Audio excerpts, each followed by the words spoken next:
Hello, everyone, and welcome to one in a series of conversations we are having about how artificial intelligence is changing mental health treatment. I'm Stephen Collins. I'm the CEO of Matter, where our mission is to accelerate the pace of change of healthcare. We run an incubator for healthcare startups, have supported more than 1,000 companies from around the world that have gone on to raise more than $5 billion to fuel their growth. We also run 6 or 7 accelerators per year in partnership with large health systems and life sciences companies and payers. We're currently running several of them. There's one focused on oral health, one on family caregiving. There's 2 focused on health equity and one on the mental health of young professionals. We also work with large enterprises, helping them build their innovation capabilities with a suite of education and training and insight services that help them make sense of emerging technologies and figure out how to harness them. And we feature individuals who are on the forefront of changing healthcare and improving health. And our guest today, Omer Golan, is an extraordinary artist and entrepreneur who has built multiple companies before he turned his attention to mental health.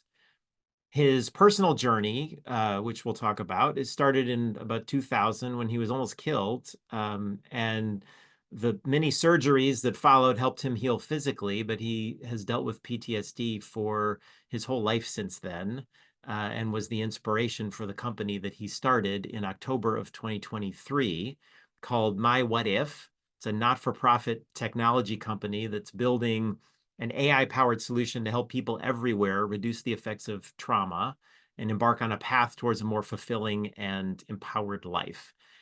If you have questions for Omer as we go forward in our conversation, please use the Q&A function. I'll do my best to weave them into the conversation. So Omer, welcome, and thank you for joining us today. Thanks for having me. Good to be here.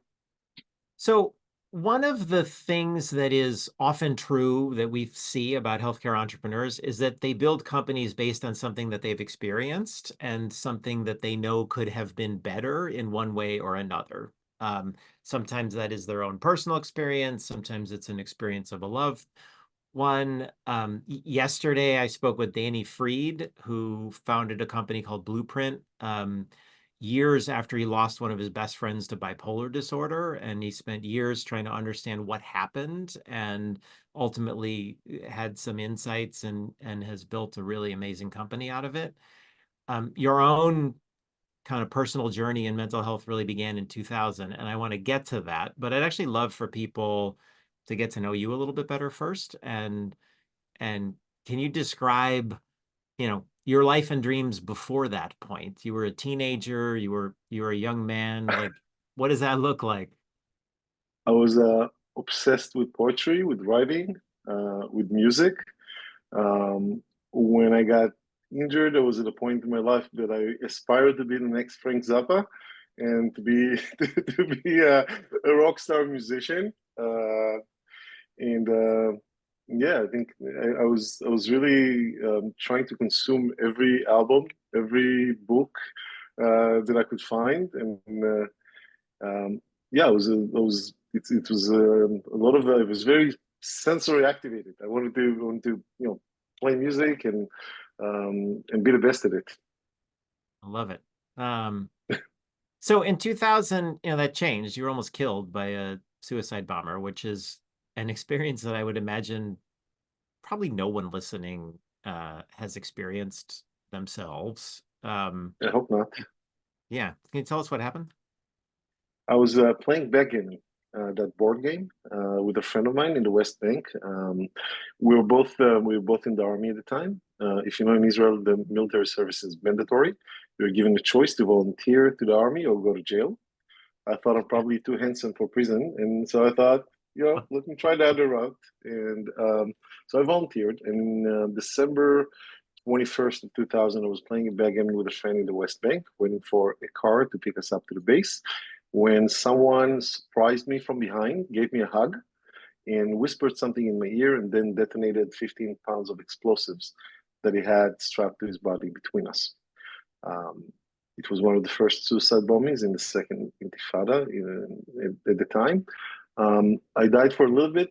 I'll skip the gory details, but someone found me, saved my life, put me on an ambulance, and I woke up a month later in a hospital, spending the next year in recovery, trying to get over that exposure.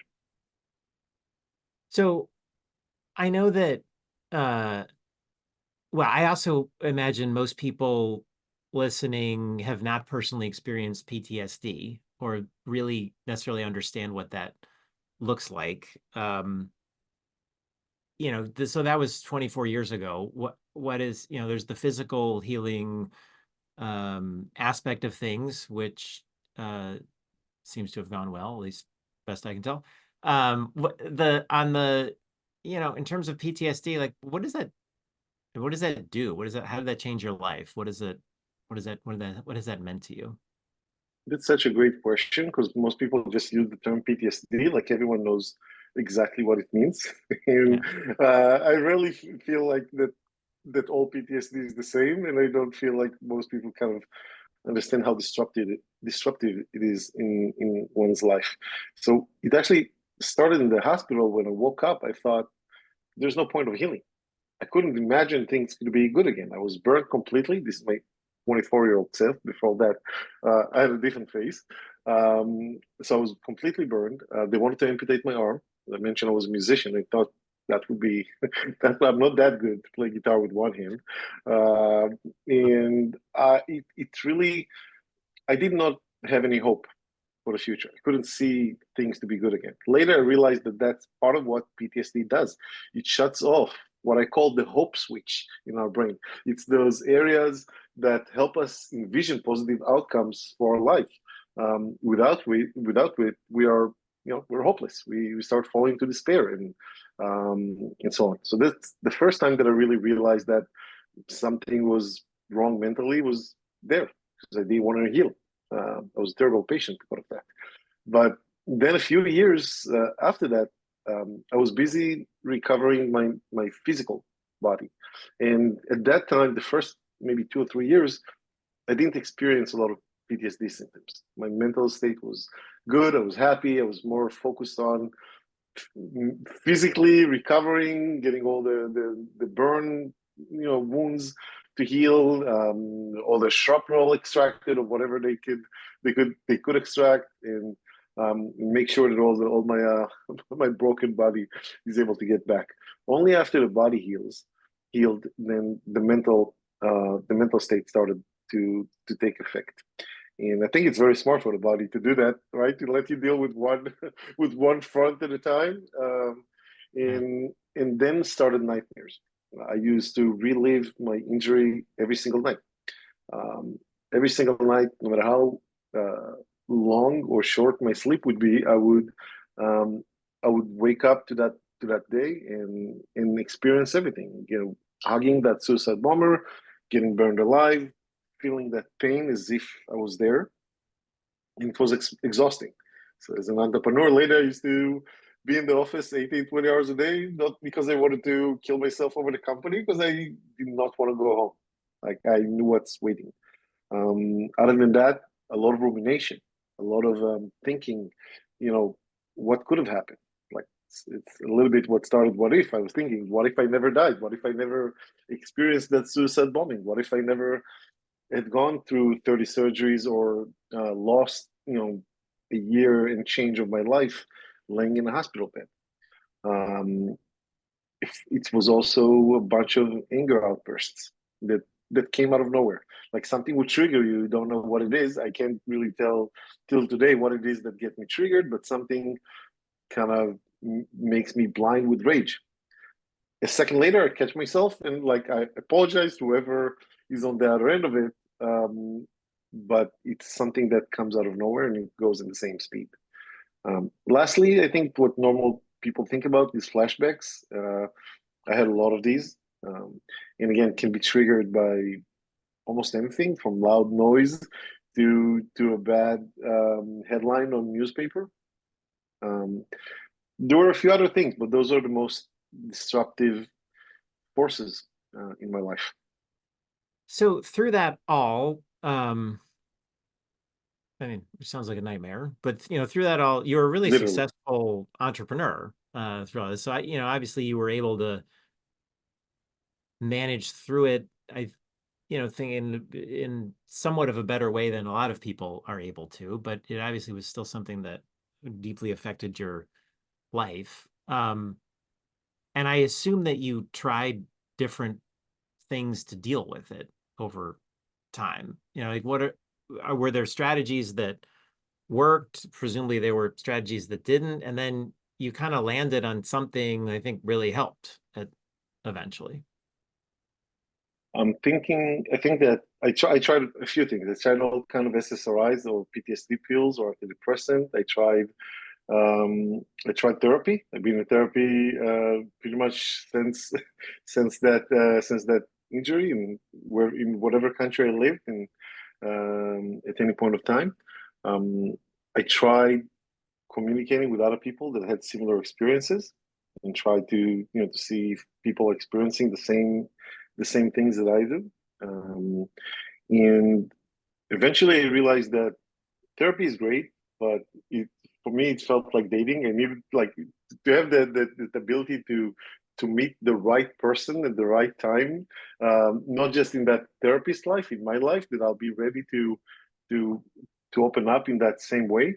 That was difficult, and I enjoyed therapy. I still like it. I just didn't find that I had the tools that helped me to relieve any of my nightmares or any of my behavioral symptoms that I suffered from.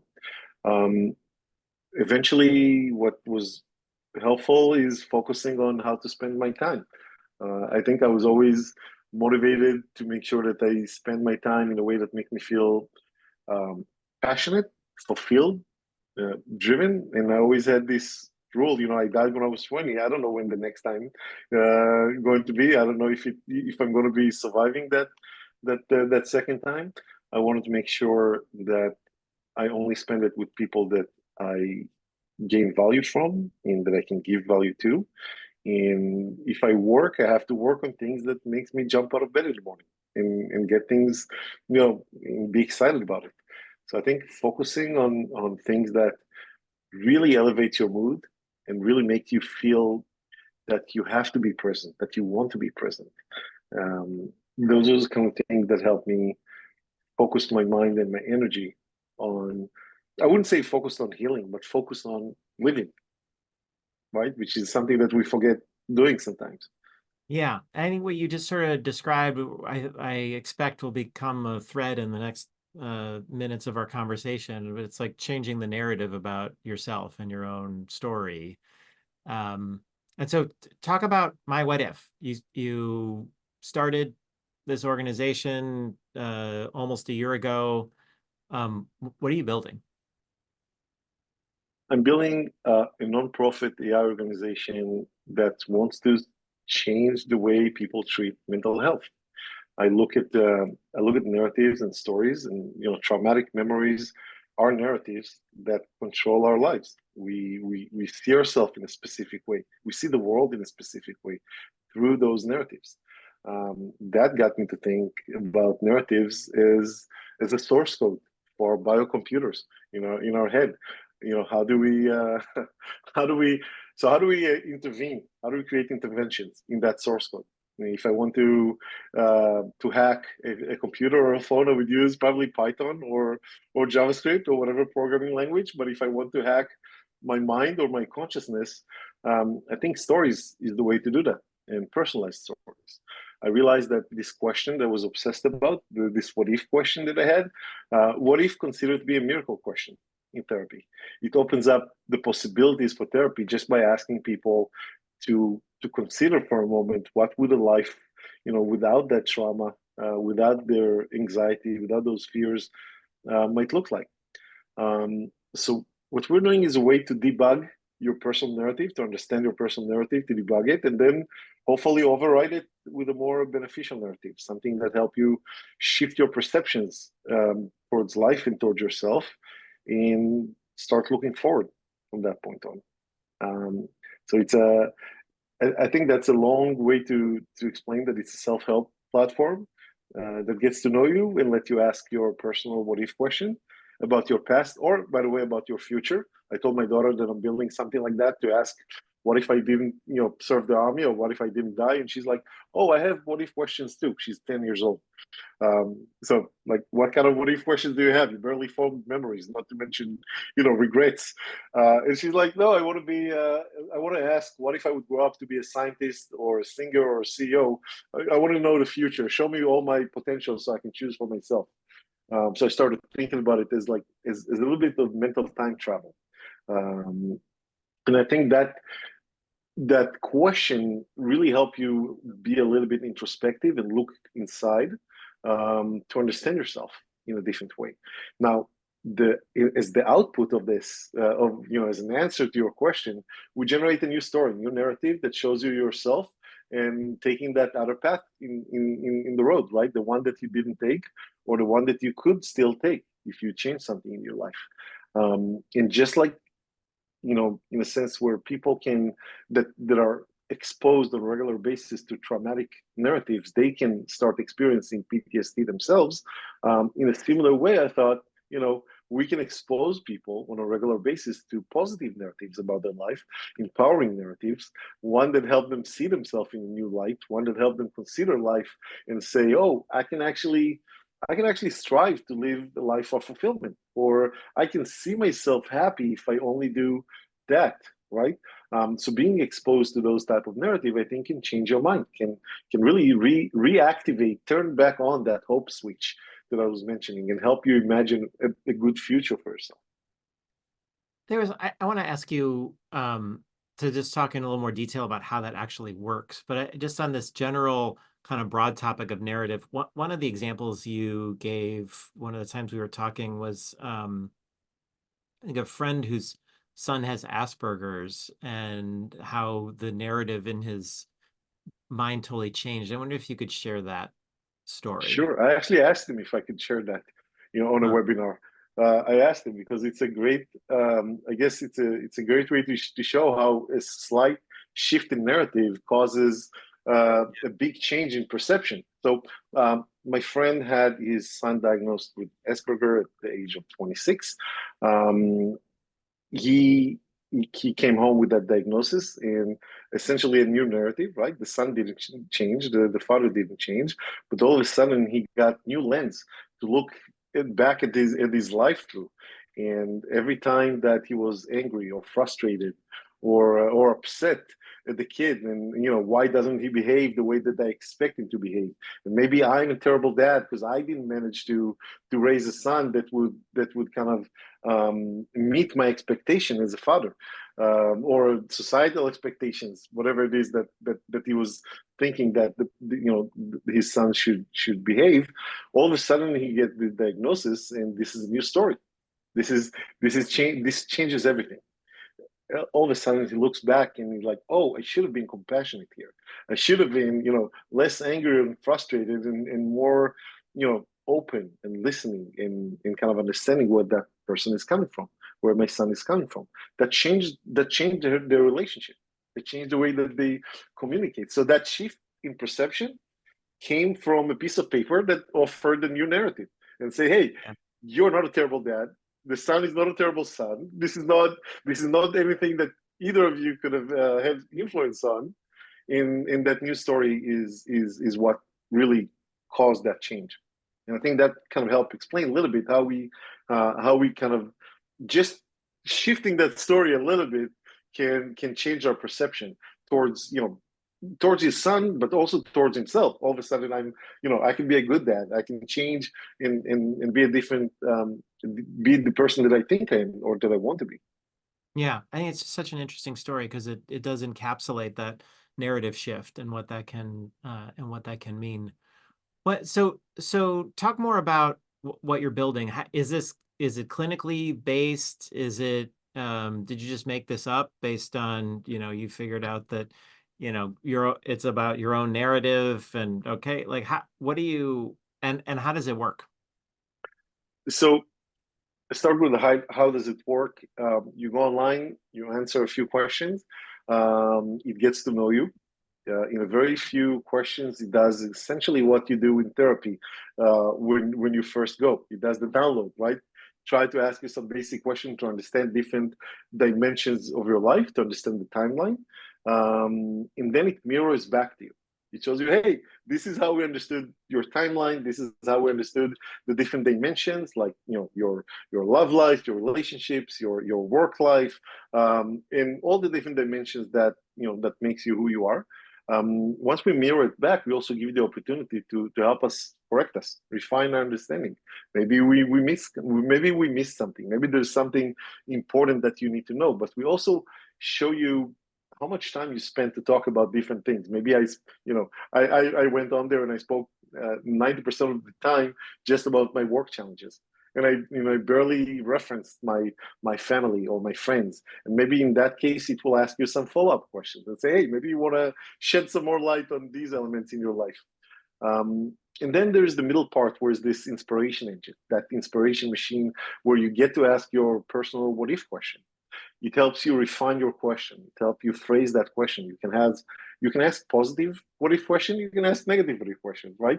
It makes some offers, some suggestions. It lets you ask the question, and then it follow up with a few other questions just to get some context towards what you asked, and then generate a narrative. It reads a story to you. It's an audio experience. You read the story, and you hear that story about yourself. Now, you think you know what that feels like. I thought I knew what it feels like. I read a bunch of stories in the media, in other places, about my work, about me.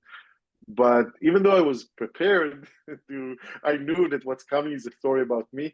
To listen to that story about you, which is not just a story, it's an answer to a very personal question that you ask.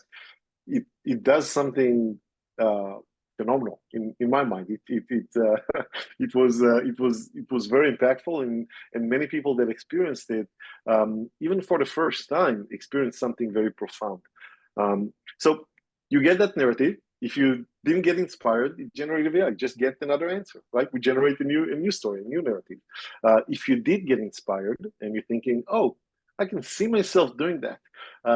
You can save that simulation to a vision board on that platform, and the vision board automatically gets populated with the resources that you need to change your life and become that person. So if I inspired you to become a chef, you would see links to cooking classes and internships in some famous kitchens, and links to podcasts, movies, stories about famous chefs and how they got to their career or shifted careers in a similar time and path. And you'd be connected to a community of people who ask similar what if questions, so you can actually see how other people are thinking about their what if challenge. And lastly, since our AI gets to know our users very well, we call our users heroes. It matches you automatically with another hero on the platform that can be your accountability partner, your mentor, your friend, and help you turn that inspiration into a positive, lasting life change. So can you provide more examples of this? I'm still trying to understand and just kind of get a picture of how it works. Like, what if I went in there and I said, what if I were a professional basketball player or something like that? I mean, Sure. there are no steps at at this point. I mean, never, but certainly at this point in my life, even to like, that's just not completely realistic. So how No, did presumably you're guiding people we in. guide people. We align expectations first for what it is, right? And it's a mental health self-help platform. We're not going there to do scenario planning on what to invest in, Yeah, or it could help you plan out what you want to study, or how to yeah. create a career shift or a change, or a change in your personal life in one way or another. But the question, when you actually get to the question, you already been through quite a bit of Q&A, right, about your life. It leads you to a particular path, and when you get to that what if question, I find that most people ask something personal that matters to them, versus hypothetical about whether I'm 5'5" and now I want to be a professional basketball player, and they say maybe Yeah, there's a little league for for basketball.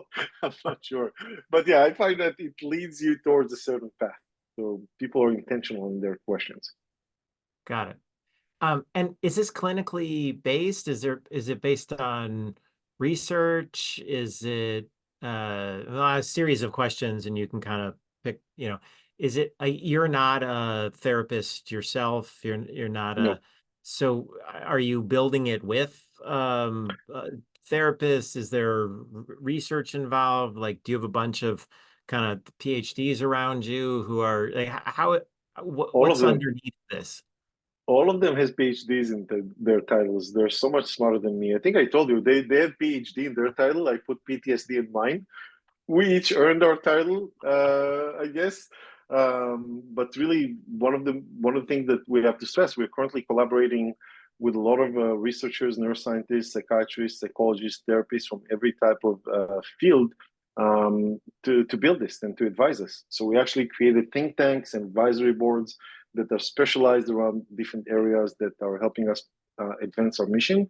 And we're currently also working with the Mount Sinai Hospital in New York Hmm. to create independent clinical trials and demonstrate the effectiveness of the platform. We really take a rigorous scientific research to prove out our thesis and our ideas.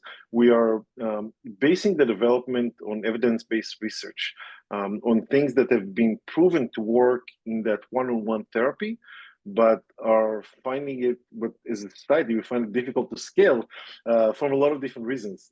There are not enough trauma experts. There's not enough of this, chemistry that needs to happen between the therapist and the patient for that treatment to be effective. So it is effective when there's the right meeting of the minds and the right time and place for both of these individuals. But again, if I look at these language as code, I look at therapists, and I hope they would excuse me for saying that. I look at it as someone who has certain tools in their tool belt, right? But they don't know exactly how to personalize it to Steven or to Omer. So they would kind of throw all kind of tools at you. They would throw all kind of suggestions and ideas and see what sticks and what doesn't. The incredible ability of AI is to create personalized treatment and personalized method to connect with each individual and to use that data-driven approach to be able to scale in the effectiveness and really the impact of that treatment on the individual. So we're creating rigorous trials with Mount Sinai. Hopefully, we'll have some other hospitals and organizations that would join us and help us prove our case in our ideas. And I think we already see that it takes us to a very good place where people are feeling inspired and reporting some difference, some change in them. Are you, so I want to come back to the results. And so I don't want to lose that thread, but um, are you, I actually just want to rewind a bit because it sounds like it's not like you, in your pursuit of therapy and SSRIs and like anything that you could find to to try to manage your own PTSD, it sounds like you didn't stumble into a methodology or a system or something. It's like, this works. This is so much better. Now I want to take that and scale it. It sounds like you kind of like created this, you discovered it organically, if I understand correctly. So to speak, I guess as an artist, as an entrepreneur, I was always telling stories. And I was always looking at storytelling as a way to impact people and to inspire people. And I think that the change was around October, I started thinking about inspiration as a tool for healing, as a way to touch people deeply, to show them themselves in a way that they haven't thought about before, and use inspiration as a tool to help you envision positive outcomes, right? I was many times over the years, people say, "Oh, your story is so inspiring. You should talk more about it." And I realized that as an entrepreneur, I don't want to inspire people one by one. I want to do something at scale, right? And Yeah. so finding a way to scale inspiration, that got me to think about the inspiration engine. How can how can I create inspiration at scale? And um, the more people from mental health that joined me, and I started having that conversation, I realized that actually that was what's wrong with me. When I was laying in a hospital bed and thinking, my world is doomed, my future is doomed, nothing would ever be good again. That's where I really needed some inspiration. That's where I really need that external point of view, someone that can help me see, that things could be good. They could turn around. But again, I couldn't see it for myself. I needed to Yeah. go through a lot of different through a lot of different cycles in life until I was able to experience it firsthand. So we kind of use this to help you outsource imagination, help you outsource inspiration, to rewrite your own story. So what are the early results look like? How many people have been using it? What do the studies look like? Are you getting is it is it helping people in the way that you So are? we're still in MVP mode. So still early trials. I can tell you about myself. I had my first 7 hour full night sleep without medication and without nightmares about 4 months ago, 3 or 4 months ago. And for me, that was transformational. I did not understand what's happening. Yeah. Many years that literally the only thing that I dream about, and I dreamt it every single night, was that event of that suicide bombing. It like a clock. It never skipped. It never skipped a night. I think 3 or 4 months ago, being patient zero, being the one that does it about once or twice a week, um, I started first shifting my what if question. I was obsessed about this question of what could have happened in my past if this suicide bombing didn't happen. My question started to move towards the future. Where else in the world would I live with my kids? What kind of impact I can make with this technology and this foundation? What other businesses would I build in the future? It shifted perception. Instead of being obsessed about the past, it started helping me be more present and start looking forward to kind of seek out that best version of myself that I can through that inspiration engine. And then it changes. Being able to sleep better was transformational on its own. I cannot stress it enough. For me, it was amazing. I still have nightmares, but it doesn't come every night. It happens maybe twice or 3 times a night or a week, and that was completely incredible. The third thing that I experienced myself, I didn't have. I just noticed it recently. I didn't have any of these anger attacks or outbursts for a long time. Um, and for me, I like, where is it? It's not that I miss it. I was like, I was used to apologizing a lot, and all of a sudden, I see myself doing a lot less. So Yeah. currently, there are a few dozens of people who are experiencing it and giving us feedback and helping us create the protocol of that treatment.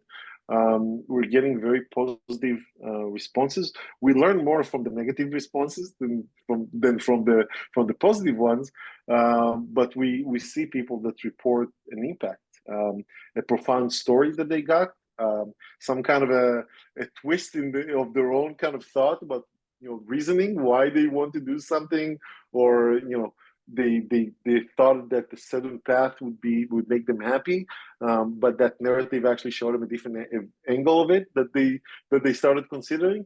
Some people reported an impact immediately, that that story, now I want to come and volunteer with my what if. It makes me feel like it's something that I would never forget in my life. And then some people right after said, well, it was a very interesting story, a great experience, but I didn't feel an impact. But 2 or 3 days later or a week later, I said, oh, that narrative, that story kind of floated back in my mind again and again and again. And I find that to be kind of sticky, right? So Yeah. still planning the course of all those trials, and we work with neuroscientists, as I mentioned, from Mount Sinai, to help us plan out the clinical trials and make sure that we are doing it in a perfect way. And they are doing their trial independently from ours, so we don't have any influence and how they're testing it, and on how they, and what what they would publish from it. But we really believe in that, so we thought this would be a great partnership for the long run. That is interesting. I didn't realize that. So it's like a real clinical trial. It's not, I mean, a lot of digital health It's not a companies fake one. talk about clinical trials, but they're not really like in that sense. I mean, where you've essentially given them the product and said, "Hey, go study this, test it," and it's really interesting. We don't want to be one of those.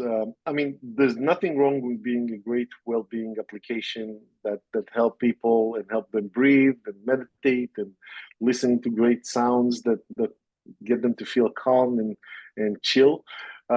We wanted to find something that can help those 90% of people that go to PTSD clinics and being turned down because they don't have not enough people. We wanted to find a tool that would help you know, 9 million people in my country, in Israel, that are now experiencing trauma firsthand, or literally all my friends, family, and neighbors. So we wanted to find something that would prove to us first that we're doing the right thing. Now, half of us are veterans with PTSD. We we Hmm. we try it on ourselves. We eat our own dog food, so to speak, right? We try Yeah, it first. We see that it's impactful. We want to bring something to our friends that can help them. We are not trying to be an entertainment platform. We're not trying to be a yeah, place where you can just imagine nice scenarios and look at nice videos and have something to share on social media. I want to do something that can help you, just like it helped me sleep better at night. yeah. Why are you building this as a not-for-profit? I mean, you're an entrepreneur. You've built your career has not been in not-for-profit. You've built It's been a companies. for-profit, except the art career. The art career didn't seem like it Okay, was a that's fair. for-profit. That's fair. Uh, Uh, I, but why is this a not-for-profit? And does that create? Well, I just leave it at that for the moment. Like, why are you building this as a nonprofit? I think we all looked at it pretty early on and looked for alignment in what we want to do. When we realized the technology would be able to shift people perception towards life and towards themselves, we realized we don't want that capability to be in the hands of a private or a government organization. We didn't think that to influence the ability to influence people so deeply and change their mind about things should be in a private shareholder hands, or in my government hands. So we thought a nonprofit could be a good instrument to keep the technology in check, responsible and ethical. And there's another reason: the data that is being collected to be able to help all these people, it's very sensitive data. I wouldn't want my trauma to be monetized by Meta or Google or anyone. I want it to be used to other people, other veterans like me, but I don't want it to be something that is used to sell me better vacations or shoes or whatnot. So no ads. We're not selling your data to make a profit. We're not trying to make you into the product. We're trying to give you something that is ethical, that is free, that's accessible, that anyone with a phone or computer anywhere in the world can access it and use it as long as they see value and then they feel the benefits of that solution. And we want you to know that we care about you as a hero, as a user. We want you to know that we care about your privacy and that we care about your well-being. So And that's why nonprofits seem to make sense. how is it that um so one is how are you funding your studies, your development? I mean, you've got a whole like army of people you're working with to develop this thing. How are you funding the development of the product? And then how do you see scaling it? One of the challenges that not-for-profit ventures often have is scale. And that is, one of the, I guess, the flip side of it. Venture-backed companies are often all about scale. Um, some of them are successful, some of them aren't. But um, how do I know your aspiration is to help millions of people all over the world with starting with PTSD, and we'll talk a little bit about that with about other forms of trauma. What how are you gonna how are you how are you funding it, and how do you expect to scale? So maybe I'll start with the scale question. Technology, what's amazing about AI, we can scale it to 100 million people and to 500 million people. And the only thing that it requires is to add more servers and more computational power, right? To support the access of all these individuals. So the scalability is really is embedded in the technology itself. And also the feedback loop that makes it better over time to make sure that we increase our efficacy and shorten the time that it takes you to feel inspired and to feel that it made a difference on you. It learns from every interaction, every engagement, and it literally gets better every time that you create a new simulation. Um, so that I hope that in terms of scale, in terms of distribution, right, and how do we get to all these people? We want to work with large PTSD clinics, large organizations, with Team Rubicon and Easter Seals in Chicago, and uh, and uh, and really anyone that has access to these audiences. I also want to work with commercial companies like Walmart and HP and Microsoft and Google and others, and get scaled by using their platforms to reach individuals. I think it would be amazing if we can print, hey, if you want to take care of your well-being, go to mywhatif.org on every receipt that you get at Walmart, right? To tell the story of why it's important to to invest in yourself and your well-being. In terms of financing, it's similar.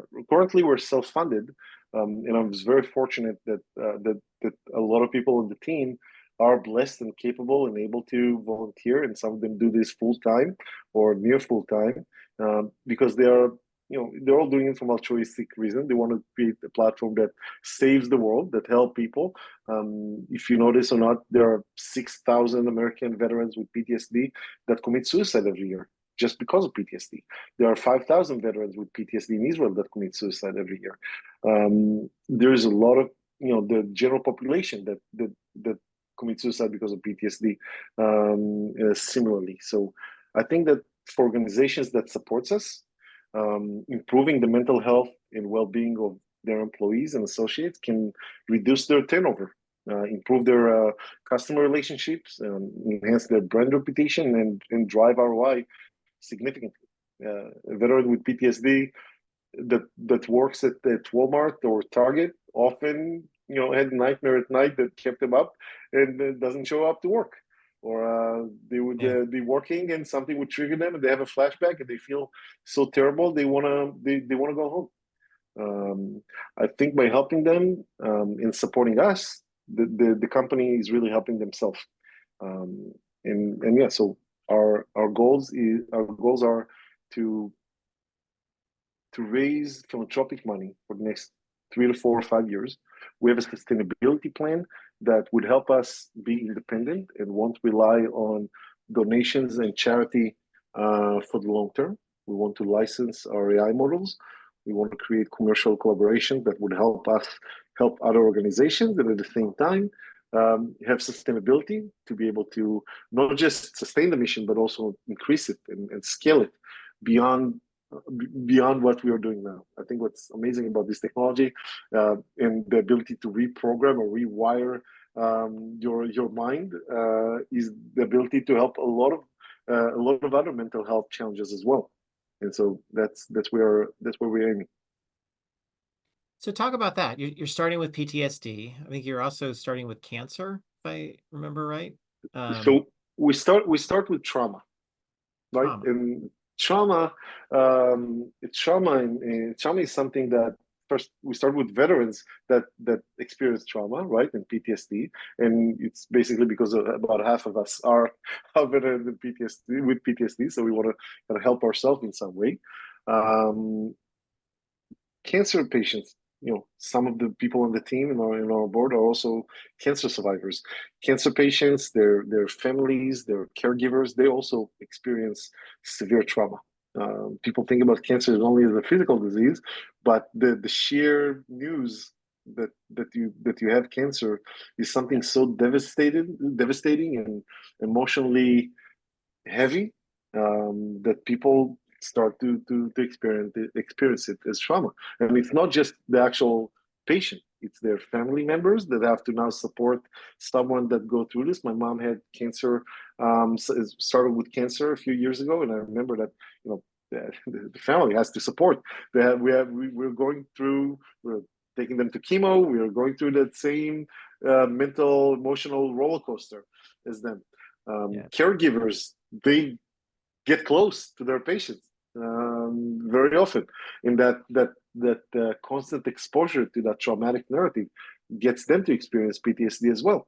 So as a nonprofit, we wanted to, and as a technology organization, we want to start with a narrow scope that can help us create a very laser focused solution to prove the efficacy of that solution, and then scale it to other audiences, other mental health challenges, and so on. So started with cancer and veterans, just because that's who we are. That's our community. That's our friends. That's the people that we are the closest to.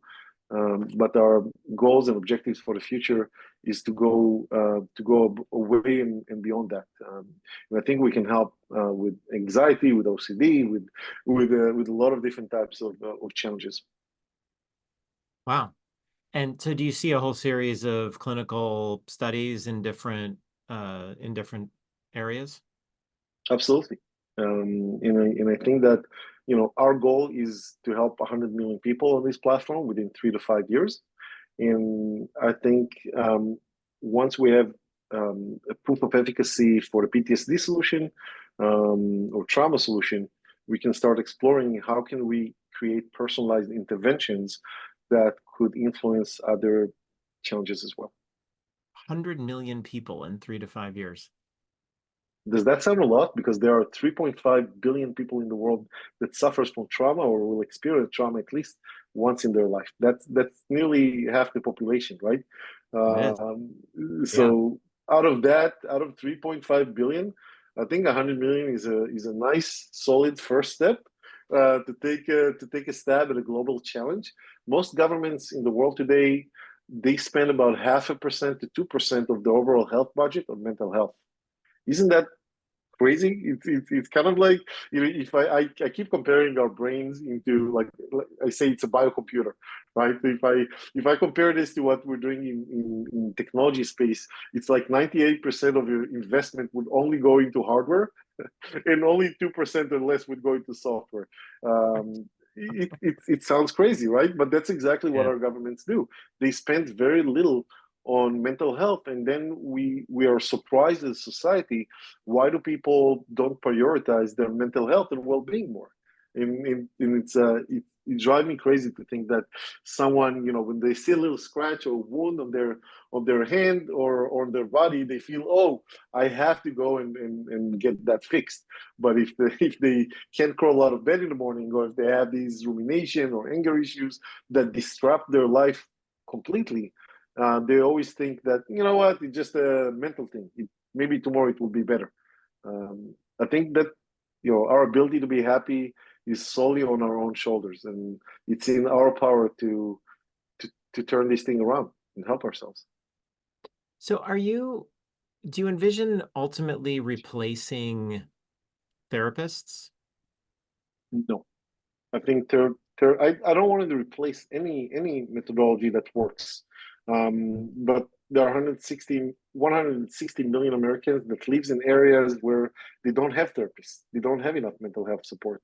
There are many hundreds of millions of people that uses as SSRI, and while it solves one symptoms, it creates 20 new ones for them. Yeah. Right. So I think today's tools, there are tools that are right for a person. If they work for them, don't ever change it.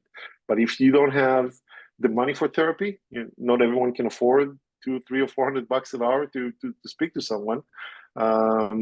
If you feel bad because of the medication, if you feel that, you know, the existing solutions are not for you, or you just suffer from stigma, maybe you're from generations like my parents that don't want to speak to anyone, that don't want to go to therapy, or they don't trust the therapist to give them the right advice.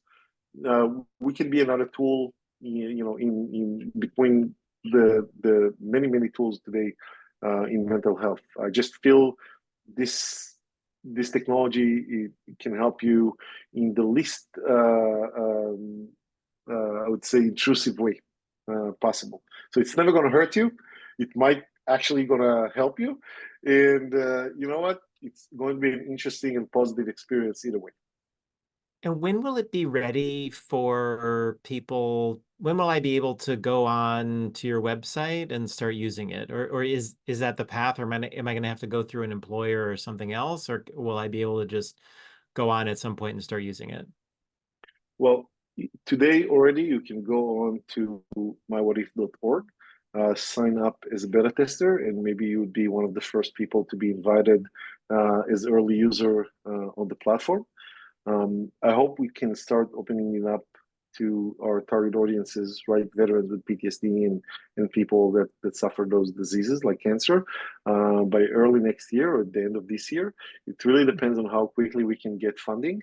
Um, Currently, we're self-funding it, and it makes it very hard to support scale. But once we start raising some capital, we'd be able to do that very quickly. How much do you need in case there's anybody We're who, if in cases there's anyone there with a checkbook that can write anything from 6 or 7 figures, please reach out. We're looking to raise $10 million to get us to help the first 10 million people. That would include the completion of the development, the clinical trials, and the onboarding of the first millions of people that would benefit from that solution. And if you think about this from a nonprofit impact scale, it comes out to about $1 per person. Then that will help. That I think you'll agree that's fairly low cost pretty for a good. Yeah. solution. Yeah. And yeah, and that's what we're aiming. We're aiming that the next $10 million after the first one would be only on onboarding and scaling, and can help us start, creating specific campaigns to increase the research, to stretch the research beyond PTSD, beyond trauma. And so the first goal that we have for this year is about $2 million, and then the rest of the eight next year. We are applying to some government grants. We're applying to some grants from some big corporate foundations that I hope would be supportive. And yeah, and our volunteers are what help us build and create even before we get the first dollar in. That's so interesting. I mean, you know, most of the companies or almost all the companies we work with are for profit. Ultimately, they're venture backed companies, but a lot of the journey is very similar to what you're describing. It's, you got to raise money, build the It's product, prove it out, it's and not that then, we don't want to make money. As I yeah, mentioned, I just don't think this is the right yeah, field for us to make money from. I find that if a solution in mental health is always or very often puts you in conflict between your mission to help people to your need to satisfy your shareholders and increase profit constantly, right? So if you're if you want to help people, how much do you charge? If it's too little, I would think, it's probably not going to help me. If it's too much, I can't prioritize this. I have food and rent that I want to pay for as well, right? So what is the sweet spot of that yeah, price? So I find it to help people help themselves in a way and support a community at scale and really make an impact on the global mental health crisis, as a whole, not just on a few individuals. We need to provide this for free. We need to be providing this for free and make sure that people are aware that they're not our product. And the only way that we could have thought about doing this was a non-for-profit organization. yeah. Well, I should say Matter is organized as a nonprofit, also because or for mission reasons. So I can relate. I just think it's really interesting that you're a technology entrepreneur and this is the route that you're going. Uh, I want to thank you for coming on, for sharing what you're doing. I find it very inspiring, both how far you've gotten to date, but just the vision that you have, the number of people that you're aspiring to help. The way you're going about it is very unusual and very inspiring. And I wish you really the best of luck as you continue to build the organization. And if there's anything that we can do to help, I hope that we will have the opportunity to do so. Thank you. As we continue to revolutionize, mental health and support with AI, we really need you, everyone who's listening now. We need you to support us, and whether you have this, just to make a bigger impact, right? So whether you're a professional looking to volunteer with your skill, and help advise us on how to scale up and reach those hundreds of millions of people that we want to help, or build a more secure and more safe solution, or a donor that wants to help us and to support in the mission, or you just want to say a good word, please reach out, go to mywhatif.org, and see how we can connect and support each other. Well, thank you so much, Omer. Thanks to all of you for joining. If you enjoyed this conversation, we have a number of others coming up. You can find on our website, matter.health. We have one on September 5th that is focused on reimagining mental health in the workplace, that we're doing together with Loyola University Chicago. And thank you all again for joining. Thank you, Omer, again for being part of this and for everything that you're doing. Thank you so much. I really enjoyed it.